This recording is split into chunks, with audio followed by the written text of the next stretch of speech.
Hillary has been lengthening her excuses as to why she lost the election. She didn't really lose the election. It was stolen from her by, I think it's up to 24 different excuses she has now. Number 24 is content farms in Macedonia. And as I said, my grandfather was a Macedonian content farmer, and we often think about, gathering on the porch and recalling the old days on the Macedonian. He never thought that the old content farmers he left behind in Macedonia would one day steal the U.S. presidential election. They are gnarled, hard-working Macedonians. Vardar, the Macedonian handball team, wins the EHF Champions League title, and all of Macedonia, and Macedonians everywhere, erupt with passion, pride, and genuine joy, proving once again that everything is downstream of culture. In this case, the cultural venue is sports, and Macedonians around the world have once again shown the world that they are proud Macedonians and proud of their country, the Republic of Macedonia. This was made abundantly clear after the championship game when Vardar captain Stojančaj Stojlov gave a statement for the press and ended it by stating that this was a great victory, quote, for us and my country, the Republic of Macedonia. We'll discuss all of this and probably not much more on this episode of the Macedonian Content Farmers Podcast. I'm Jason Miko, coming to you from the center of Tucson, Arizona. And this is Cvetin calling in from a soon-to-be crazily noisy and hectic Skopje, Republic of Macedonia. Amen. Yes, we are recording this on Monday, June 3rd. So as we are recording this, the Vardar team is just landing at the Skopje airport and will be making its way to the Plostad. I think that's where the celebrations are going to be, right? Yeah. Okay, yeah, and so are you? But you're not going to make it down there because you're recording this. So we'll keep this short. Yeah, we will. We'll be monitoring all this to find out what is happening on the Plostad with the team as they come in there. But I think again, what this points to, as I said in the opening monologue, there is that this is a cultural event. Everything is downstream of culture, including politics and everything else, and this is a rare opportunity for Macedonians to just get out and just celebrate being Macedonian, a Macedonian achievement, in this case being the champions for the handball team, and an opportunity for Macedonians to get out there and just celebrate being Macedonian, celebrate a genuine Macedonian victory. We've been following this, actually, so they defeated Barcelona on Saturday, I believe, is that correct? Yes. Okay, and then Sunday, yesterday, they defeated the Hungarian team. Yeah, and so this is the second time that they are champions. They have the Champions League title, correct? Yeah, the big one. The first one was in 2017, just as everything was collapsing around here, and this is now the second time. Okay, so this is a real opportunity for Macedonians to take a great deal of genuine and legitimate pride in being Macedonian and in the achievement of a Macedonian team that faced a lot of hurdles, and we'll talk about that in a moment. All of the stuff that went on behind the scenes actually was kind of public as to what was going on with the team and payments and the owner and the opposition of the current government against the team. And yet they have shown the world that Macedonia can make and achieve great things. And I think that's why Macedonians are out on the Plostad celebrating in Skopje and then throughout Macedonia and, frankly, around the world. Since you're there, why don't you kind of give us an example or take us through what's going on with the team there in Macedonia? Well, everybody's at the square now. They're waiting for the team to land. They should be landing any minute in Skopje's Alexander the Great Airport, recently renamed by Zaev. And then there's going to be like a slow procession from the airport to the downtown using these open-air buses we have around the capital, and hundreds of cars are expected to follow them across the city. I mean, initially they drive on the highway and then through the eastern burbs of the city until they make it to the Triumphal Gate, Macedonia Gate, the square. And this is So this is the welcoming ceremony which was pioneered for the basketball team in 2011 when they were fourth in Europe, which is also a BFD. It was ticker tape parade. It was songs. It was everybody. It was out there. It was maddening. And then it was. I mean, listen, we're starved for sports success as a nation. Our football team is, the best thing they can brag about is tying England twice, or I don't know, tying Italy recently, stuff like that. I mean, it's not the best performing sports team we have there. We have one women's handball championship back in the day with Komatal Georgia Petrov, but that has been in the 90s, I think. Mm-hmm. Right. And since then, practically nothing, very little to show for. So the basketball team, of course, was a huge thing. Right. When they beat Lithuania, they were even with Russia twice. It was incredible. It was, and then the team which Sergei Samsonenko, the Russian businessman who operates a lot of construction here, some betting. The Russia hotel. He was supposed to build the 2 hotels in downtown Skopje, but he's being slowly expelled from the country by the Zaev regime. So he put together this team. He opened up all the floodgates for funding for the team. There's one major Macedonian player in the team, Stoyan Stoilov, this huge pivot with this contagious smile and temperament, and the rest is solid, excellent players from Brazil, from Croatia, Serbia. It's but they're all completely interlinked now with the city and with the mood of Macedonia and the Skopjaners. So they click perfectly. They're essentially heroes in the country, adopted Macedonians, obviously. And they just, they pick you up. You couldn't have a better team to represent the nation at this point. Well, and to your point about the players from different countries and things like that, of course, that's common in the sports world, especially in European sports, basketball, handball, etc., to have players from other countries come in and join your team. And so that's no issue. The fact that the owner is a Russian, well, in our globalized world, that's the way it works. Money comes in and goes into various countries from every place, and that's fine. I don't have a problem with that. But I think it is interesting, again, going back to the issue of culture, and here we are, we're talking about culture in the sports realm, and just a few weeks ago, Tamara Todevska was competing in the Eurovision Song Contest and did very well, did respectable, I think came in 8th overall.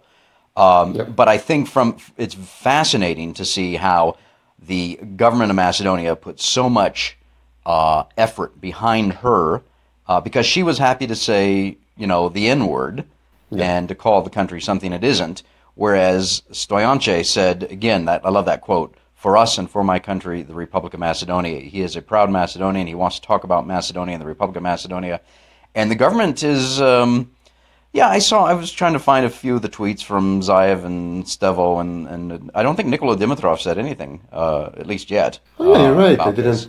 Yeah, Pendarovsky was trying to put on like a brave face that he is actually rooting with the team, but you can just go through the replies to his comments. It's all people telling him to get bent.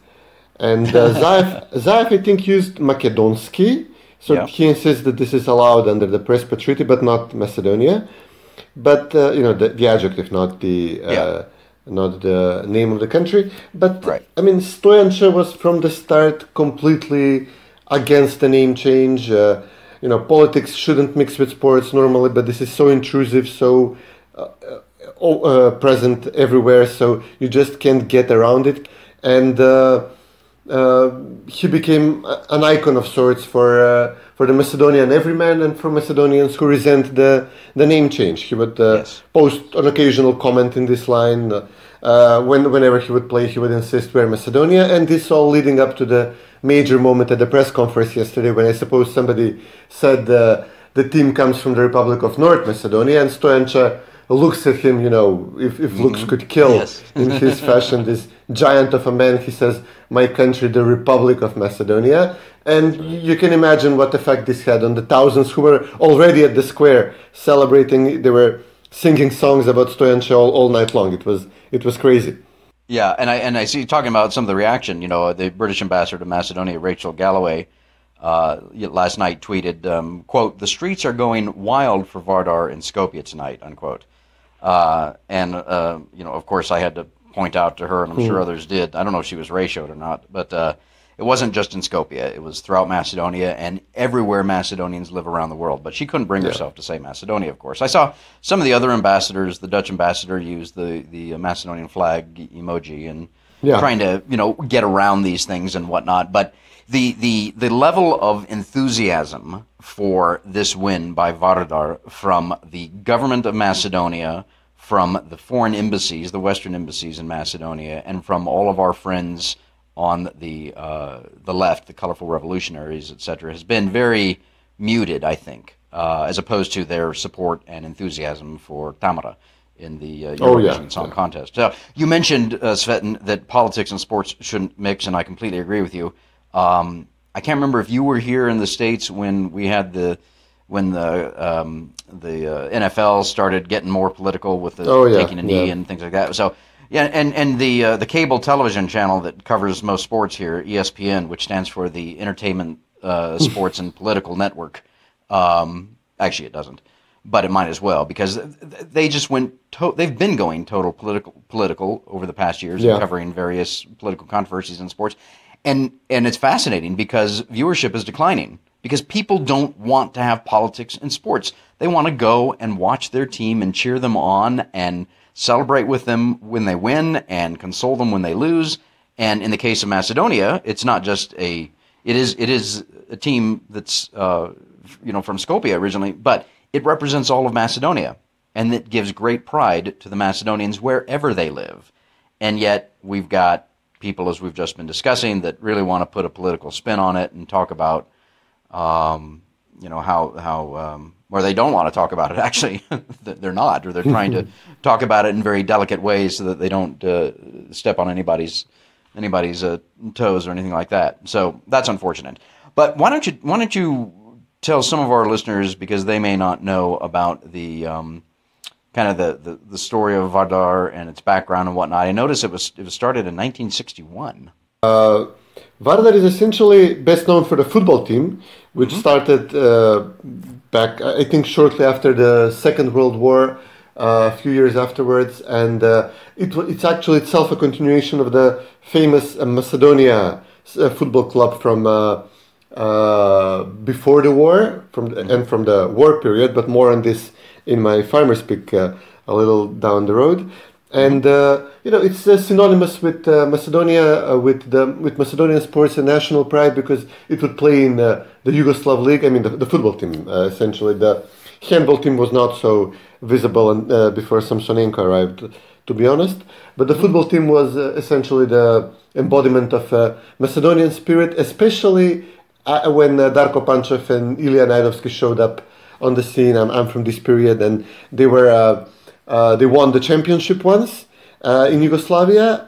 They were quickly picked up by Crvena Zvezda, the main Belgrade-based Yugoslav team, and then went on to win the Champions League in Europe. I mean, in football, which was an enormous deal for us.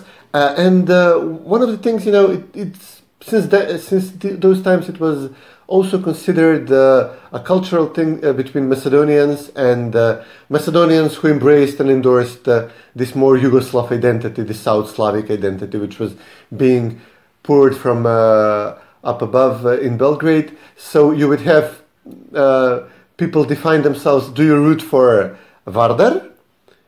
And by extension, are you a Macedonian true and true? Or do you root maybe in football for Crvena Zvezda or Partizan? In which case you would be seen as more Yugoslav. It was a big issue in the state television. Milenko, he was famously fired from the television or demoted or something because he would be more into Vardar than into the Belgrade teams, and this was a major dividing line between the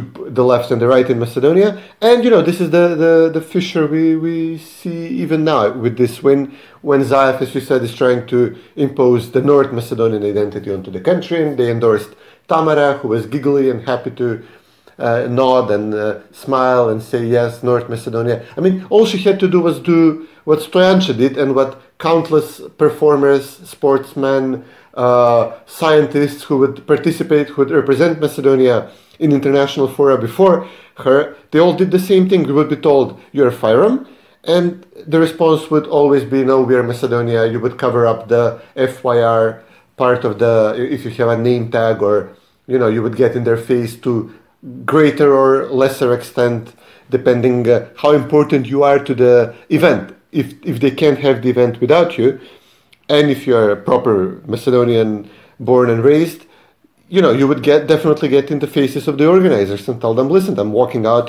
unless you call me by my name. And This is everything that Tamara had to do, just once or twice nod and say, yes, Macedonia, or just use this adjective, which is now the cop-out, which Zaev is employing. It's North Macedonia, but we're Macedonians. She should have focused on this and had the formidable PR machine which was put around her to elevate this fact that, listen, here at this event, Tamara said, we are Macedonians.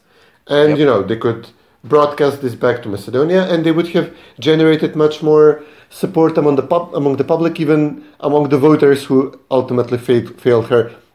I'm going to read a tweet from Mats Staffensen, the Swedish ambassador to Macedonia, from May 19 about Tamara.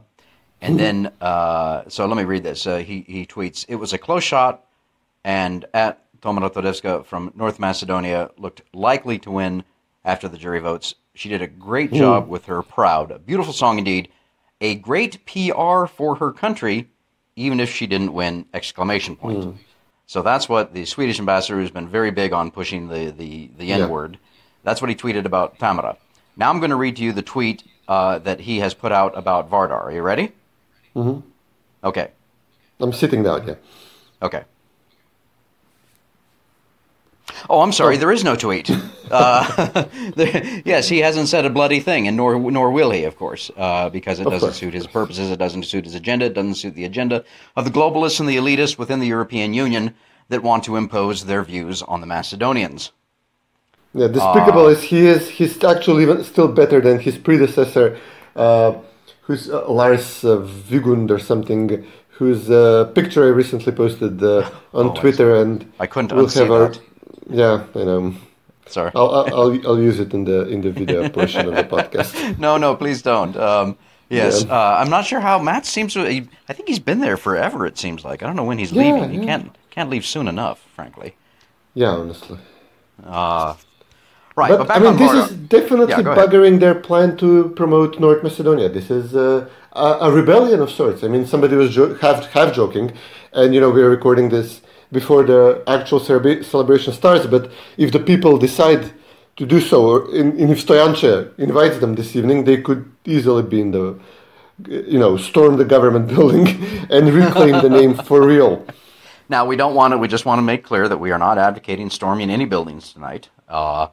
But that's the mood in Macedonia right now as we record this is just people are on fire for Macedonia.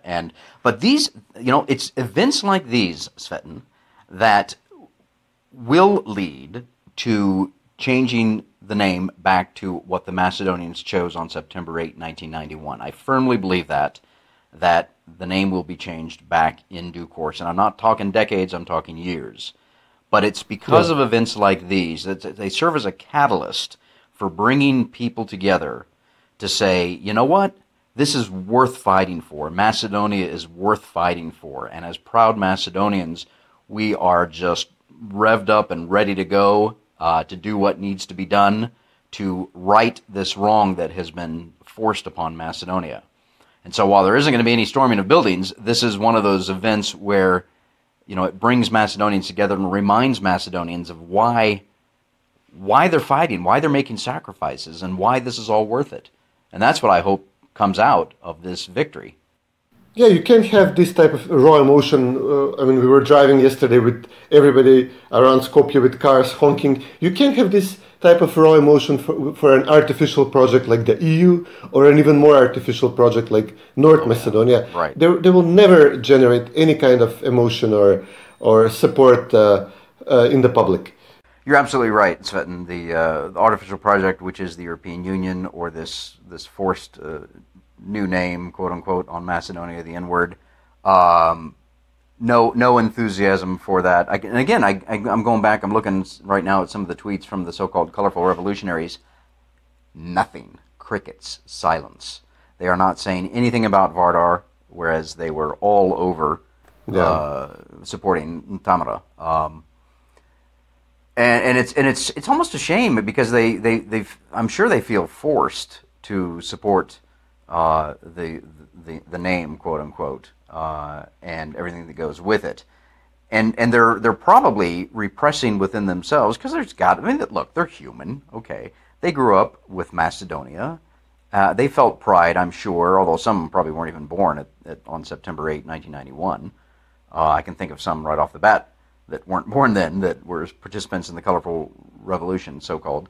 But they must feel some pride for Macedonia, and yet they're probably forcing themselves to deny that in a way, which is going to create all kinds of psychological problems for them in the future. Granted, they probably already have psychological problems now, but it's going to make it worse when they're trying to repress those true feelings that they have for Macedonia and adopt this quote unquote new name, or this belief that they are quote unquote European citizens, or worse yet, citizens of the world, which means a citizen of nowhere.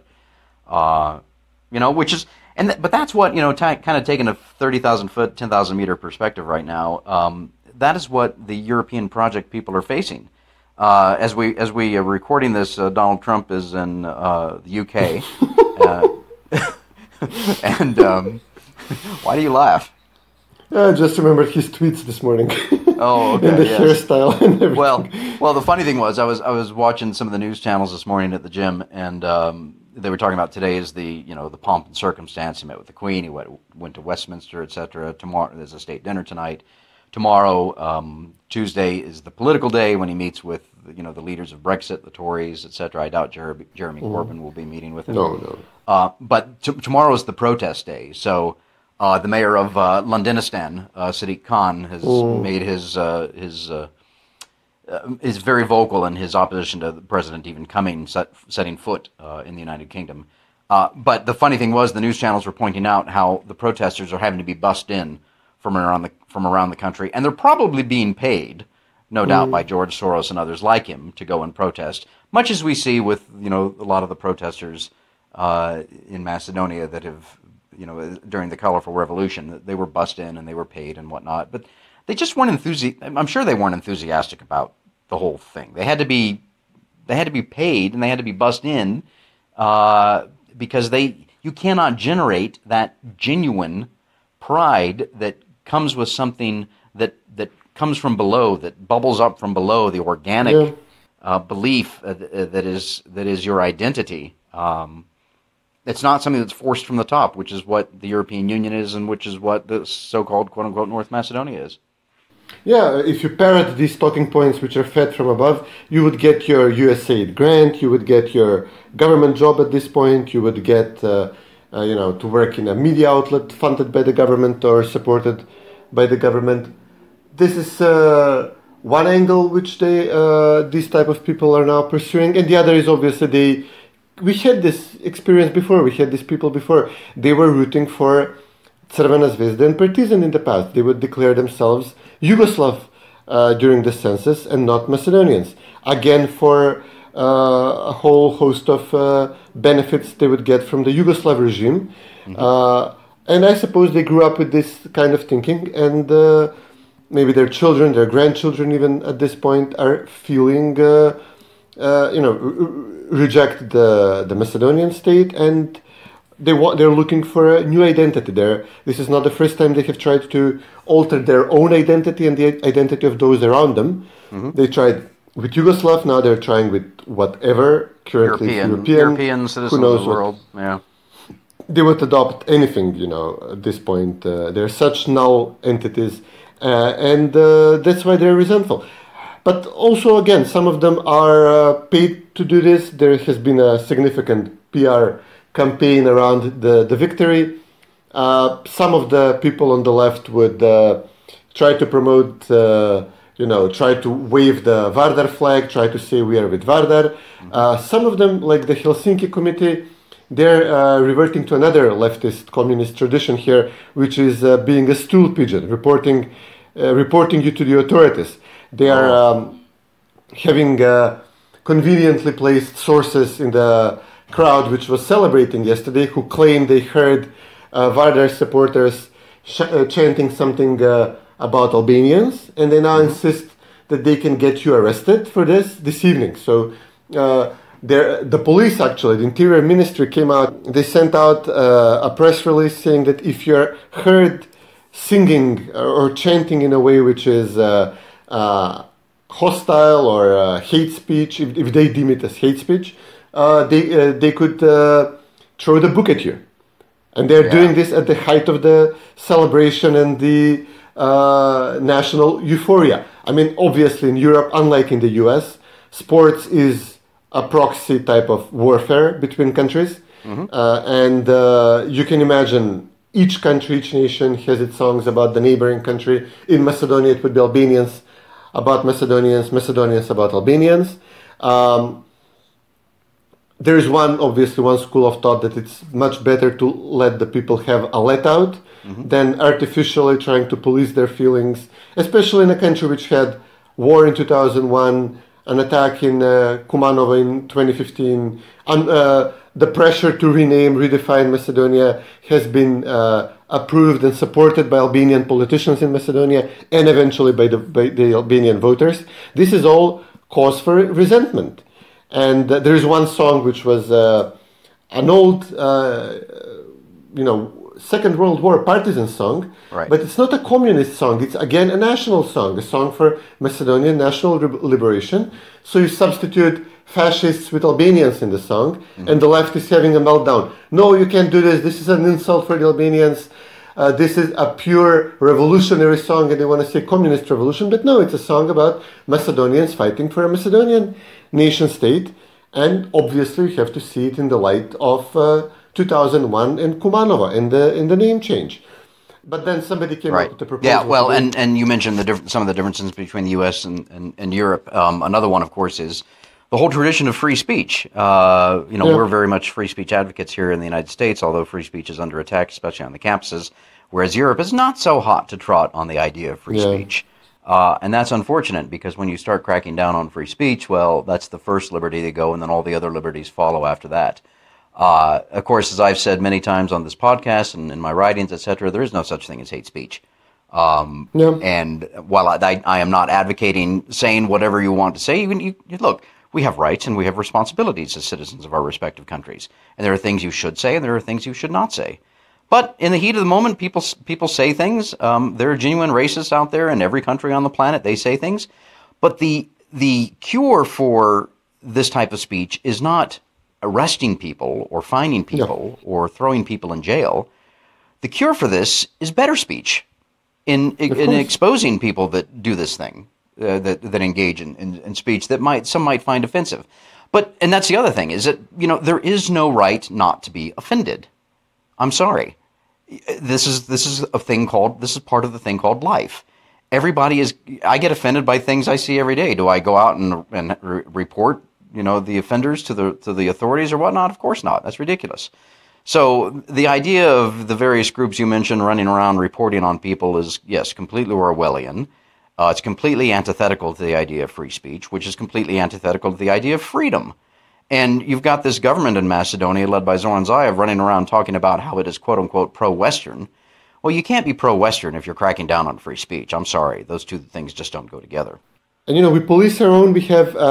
When somebody goes above the limits of decency and acceptability, the best approach is to have like-minded people who also come from the left or from the right, depending where this person belongs, and turning on him or her and warning him or her. I'm sounding like Monty Python by now. And But this is the best. We've done this. We're doing this, and the left going whole UDBA on us, the Yugoslav secret police on us. It's not helping. They're actually making it worse. People are getting even more agitated and reacting to their pressure on the expression of Macedonian national identity and this deliberate looking for going after one or two bad apples in a sea of people out there. And people are responding even more angrily and virulently when they see who is coming, who is doing this, what type of people are doing this, people who actually make their living out of going after people for hate speech, and in fact they're going after Zaev's political opponents and critics and trying to get them arrested. Somebody had this great proposal to just substitute Albanians or fascists in the song with Severjans, which is now the name for the supporters of the name Severna Macedonia. So, okay, let's see if they can try arrest somebody for mocking them as Northern Macedonians. Well, that's clever. But again, I think it goes back. I mean, the whole here you have again. We have this celebration of a pivotal moment in Macedonia. Vardar wins the championship league. People are out there genuinely. They're celebrating with genuine pride and passion and joy. And then the government and its toadies in civil society, maybe the internationals, etc., want to try and turn this into a political event and actually go after people and have them arrested for freely speaking. I mean, again, that's not pro-Western. That's totalitarian, and that's a shame. But they're very in a very difficult position. They literally tried to get Samsonenko kicked out of the country openly, and everybody knows it. While Vumera was still in charge, they tried to get it was a big thing for Zaev and his people to justify the open support he was receiving from the U.S. Embassy by saying that he is the pro-Western, pro-American option, which is ridiculous on its face, and that Vumera is the pro-Russian option, which is doubly ridiculous and surreal. And because there is no major Russian investment in Macedonia, no major Russian interests, he would point to Samsonenko, who has a couple of hotels, betting stores. I mean, it's a mid-sized business in the country, that he is the source of Russian influence in Macedonia. They would get media outlets who support Zaev to go after Samsonenko with articles, with investigative reports against him, post his picture alongside Gruevski. And then Zaev had this horrendous interview for BuzzFeed, which is hilariously part of the deep state, judging by their reporting, judging by what they wrote about Veles. And in this situation, I mean, it's a site which should be covering, polls, which Game of Thrones characters are you, and cat memes, and they're doing serious politics. It's hilarious. Serious journalism, apparently. Yeah. There is a great Onion comment on this, joke on this, that a BuzzFeed journalist was captured in Iraq, and he spent an hour trying to persuade ISIS that I'm an actual journalist, okay, go to the website, but ignore all the polls and all the girl, pop stuff, and just, somewhere down at the bottom there is serious reporting on BuzzFeed.com. So Zaev had this interview in which he accused Russian interests in Macedonia. Samsonenko was named not directly by Zaev, but I think later in the article, that they're trying to undermine his name referendum. So he is actually accusing Vardar's fans, the committee, the legendary football fan group from Macedonia, that they're working for Russia, that they're against the name change. In the process, he's actually building them up to high heaven, because everybody who is angry at the name change, which is every level-headed Macedonian, is now loving the committee because Zaev is choosing them as his political opponents. And he gave the interview several days after 3 Albanian thugs who belong in a violent group which called Shverceri, like kind they would say they're football fans. They're essentially a criminal gang in the Albanian district across the river, and they killed a young committee supporter, a guy of 20-something, in front of his girlfriend. They beat him to death. And Zaev is making this. Zaev's police allowed one of them, who is allegedly politically involved, to flee the country. They only arrested 2 of them. And everybody is outraged. And then several days after this murder, Zaev goes out and says, the committee are working to subvert the name change, to undermine our referendum. They're working for Russia. And everybody's, okay, I love the committee 3 times more after hearing this and reading this. And Zaev's PR machine is putting a picture of Samsonenko next to a picture of Gruevski, as if trying to damage either of them. And in fact, they're just building both of them up. So Gruevski had this response from Budapest. He says, well, listen, they tried to destroy Vardar, and now they have to bow before Vardar, and this is what they get. He said awkward, actually, in this turn of phrase. He said, well, must be awkward for them. Oh. Well, this is all part of the quote-unquote approved narrative from the Western elites that have forced this name change on Macedonia together with their partners in the Macedonian government. The approved narrative, of course, is that Vomero and their supporters, and actually, frankly, any Macedonian who wants to keep the name of Macedonia and Macedonia's identity, language, heritage, culture, etc., if they want that, then that makes them pro-Russian, and of course, being pro-Russian, quote-unquote, is a very bad thing. Whereas Zoran Zaev and his ilk, who call each other comrades at party conferences, are the approved narrative pro-Westerners. Which, when you start peeling back the skin of the onion, the layers of the onion, you see that this is just all a bunch of crap. It's not true. Going back to the referendum in September, let's see, that was Mogherini, Merkel, Mattis. I can keep coming up with M's here, probably, of people who came through demanding that Macedonia change its name. Theresa May. But May, right? Yeah. But Medvedev didn't come through. There were no Russians that actually came through, and yet it was the Russians that were the ones interfering. And that's just on the surface. We could talk about the stuff underlying, of course, but. Anyway, that's part of the approved narrative from the West, the Western elites that are demanding that Macedonia change and conform and give up its name and its history and everything else. Yeah. And that all feeds back into our discussion here about Vardar. So, honestly, it all started in 2011 when the basketball team was, had this charmed run in Lithuania. I think was the championship, and.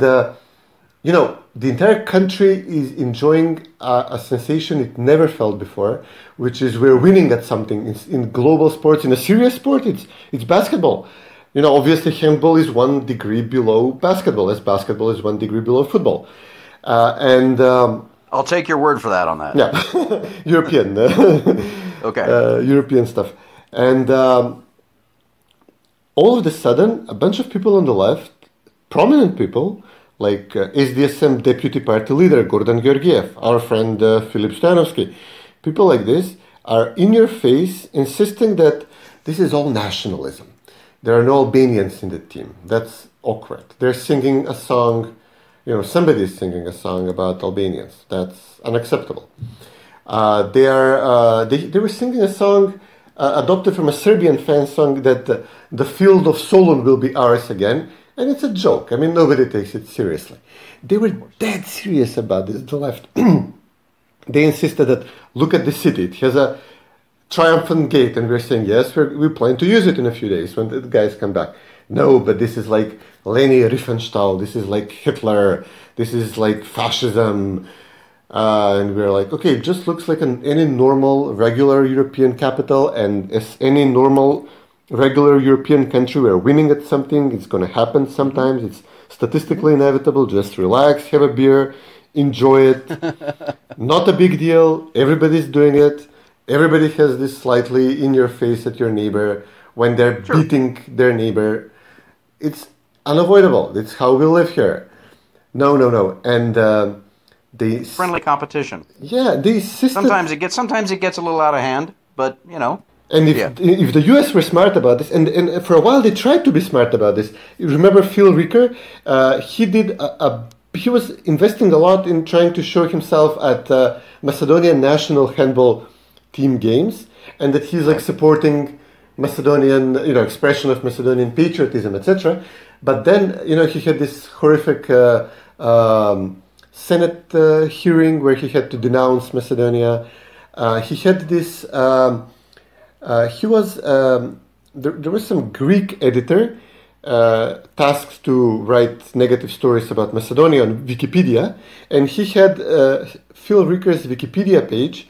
He wrote that the first item, the item Ricker is best known about, is supporting Macedonian nationalism for attending a handball game where the crowd was singing this song about the field of Solun. And obviously it was removed from his Wikipedia page because it's the stupidest thing you could put in and the least important about him. But this tells you how, the US tried at one point to try this as an outreach toward Macedonians. But then, was this the reason they gave up? I don't know. Probably it was never in Phil's heart anyway. He was probably faking it. Long story short, at this point, the only expression of patriotism and national spirit they would allow us to have is this feminist song, all-inclusive song at the Eurovision Song Contest. And they tell us, okay, how about if the girl says North Macedonia all the time? And we say, no. How about no? Yeah, how about no? Does that work for you? Yeah. Jesus. I mean, if the system is rotten like Yugoslavia was, Yugoslavia did collapse after a football game going badly. But it was piled on top of a bazillion other injustices for the Croats. In this case, it was Croats versus Serbs. And they said, the police came out trying to beat up Croatian football fans. And a Croatian football player, Zvonimir Boban, karate kicked a policeman. And this is considered the karate kick heard across the world or across Yugoslavia, and which ended Yugoslavia. We do not have such levels of injustices in Macedonia. If we are looking for this, we would much more, or at least just as likely, be able to find them Albanians doing injustices toward Macedonians than vice versa.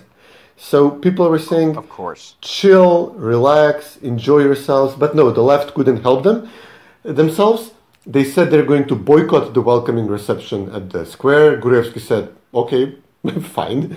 So in the end, they had to pick up several SDSM members, party members, after all this bad blood which they tried to ingest. I mean, nobody liked people trying to rain on your parade, especially when it's the first parade you had in your lifetime.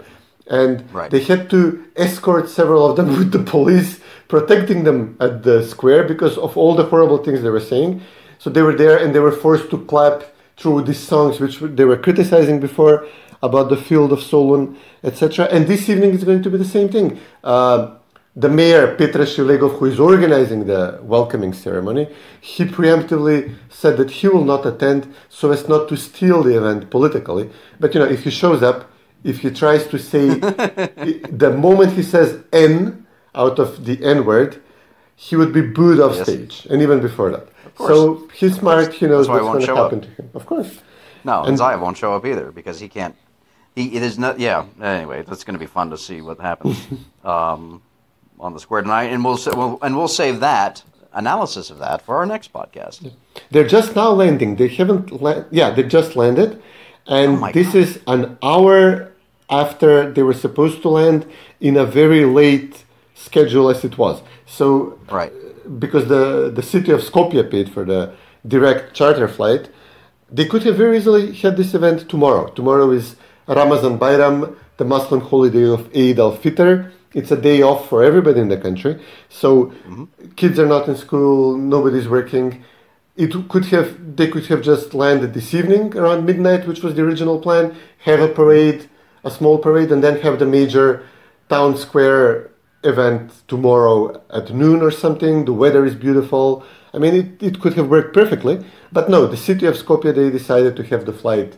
They said initially it's going to be at 4. Everybody said, okay, fine, we have a late afternoon event. Then they said 6. Everybody said, okay, it's a bit late, still doable. Then they said 8:30, and everybody was like, okay, we know what you're doing.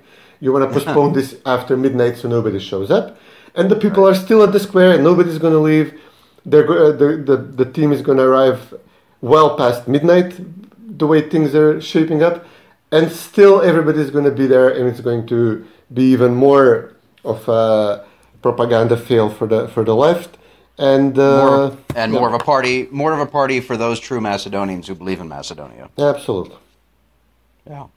Well, good. Well, why don't we do our farmers picks, and then we will pick this up on our regularly scheduled podcast. I should say that we were going to do a podcast yesterday, but we were literally overtaken by events. This is changing.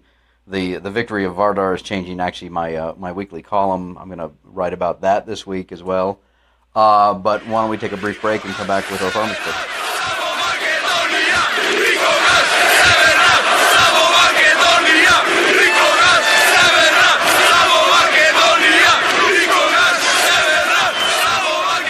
And welcome back to the Macedonian Content Farmers Podcast. This is Cvetin from the handball capital of the world, actually, Skopje, Macedonia. And we have Jason Miko from Tucson, Arizona. Jason, it's time for our farmers picks. What have you got for us? My farmers picks was real in keeping with the whole theme of this podcast, this episode, I should say, and it's going to be a link to that quote from Stoyanche, the captain of Vardar, in which he said, quote, talking about the victory, he said, quote, for us and for my country, the Republic of Macedonia. And so I think we should put that quote and that link up there so that people can see that and take pride in that. This is a great win for us and my country, the Republic of Macedonia. Thank you very much.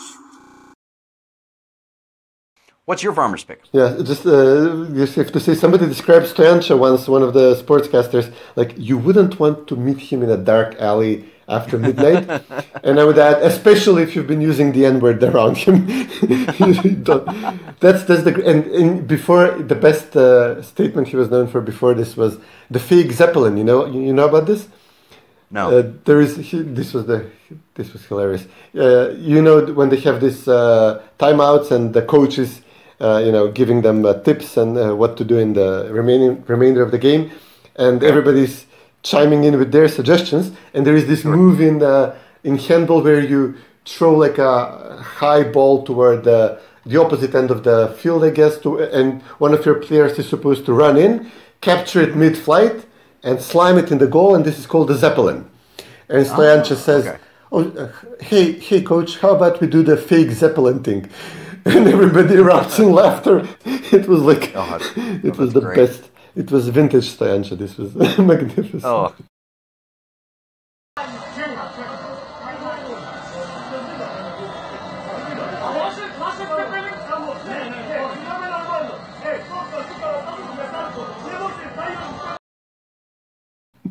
That is great. Excellent. Well, my farmer's picks is telling us that we actually, in the Balkans, history does not proceed in regular fashion, in orderly fashion. It just repeats itself as a farce, as a parody. We're just living all the historic chapters at the same time, honestly. I'm going to use as a farmer's pick the third half, a movie about the football team Macedonia, which I mentioned before. This was the pride of Macedonia at the time, the football team of Skopje, and it was the event was dramatized by Darko Mitevski, the director, in 2012, I think. We have the Macedonian team. They're supposed to play against the Bulgarian team, the royal team from Bulgaria. And Macedonia is newly conquered by the Bulgarian army in the Second World War, and they're told to take a dive. They're told to lose the game, and this actually happened. It's obviously dramatically enhanced in the movie, but they actually beat the Bulgarian team in Skopje, and it's set against the backdrop of the deportation of the Jews, the Holocaust of the Macedonian Jews here, and the coach of the team was Jewish, and he was taken by the Bulgarian army and put on the wagon, headed to Treblinka, but he managed to flee, come back to Skopje, dies of heart attack shortly after. In the movie, he's represented, I think he was dying while the Macedonia team was scoring the winning goal. So there are strong similarities. We're told to take a dive. We're told to shut up and submit to the orders of the European Union, the American diplomats here. All the neighboring countries are on board with what we're being told to do. And all of a sudden, out of nowhere, you have Vardar, which is the historic continuation of this football team and handball team in this case, coming out of nowhere and pissing on their project, and it's glorious.